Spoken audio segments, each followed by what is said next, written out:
বিতর্ক শুরু হয়েছিল কয়েক বছর আগেই। লোকসভা নির্বাচনের নির্ঘণ্ট প্রকাশের পর প্রশ্নটা উঠেছিল আরও জোরালোভাবে, করোনা টিকার শংসাপত্রে প্রধানমন্ত্রী নরেন্দ্র মোদীর ছবি কেন? বিরোধী দলগুলির তরফে এ নিয়ে নির্বাচন কমিশনের কাছে অভিযোগ জানানো হয়েছিল বলেও সূত্রের খবর। এই পরিস্থিতিতে কেন্দ্রীয় স্বাস্থ্য মন্ত্রকের তরফে জানিয়ে দেওয়া হয়, আদর্শ নির্বাচনী আচরণবিধি মেনেই কোভিড প্রতিষেধকের শংসাপত্র থেকে প্রধানমন্ত্রী মোদীর ছবিও সরিয়ে দেওয়া হয়েছে। প্রসঙ্গত, এর আগে পশ্চিমবঙ্গ সহ বিভিন্ন রাজ্যের বিধানসভা ভোটের সময় নির্বাচন কমিশনের নির্দেশে কোভিড শংসাপত্র থেকে মোদীর ছবি সরানো হয়েছিল।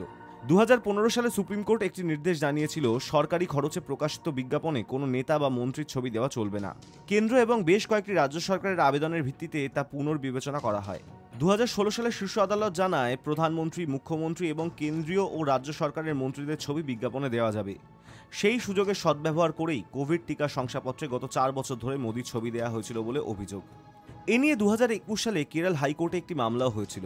আবেদনকারী পিটারের দাবি ছিল, তিনি বেসরকারি হাসপাতাল থেকে 2টি করোনা টিকা নিয়েছেন, তার জন্য দাম দিতে হয়েছে তাকে, তাই তার শংসাপত্র ব্যক্তিগত তথ্যযুক্ত নিজস্ব পরিসর, সেখানে অনুপ্রবেশ মানে ব্যক্তি পরিসর লঙ্ঘন করা। কেরল হাইকোর্টে আমেরিকা, ইসরায়েল, জার্মানি সহ বিভিন্ন দেশের কোভিড টিকার শংসাপত্রের ছবিও পেশ করেছিলেন পিটার। জানিয়েছিলেন, ওই দেশগুলির কোভিড টিকার শংসাপত্রে কোনো রাষ্ট্রনেতার ছবি নেই।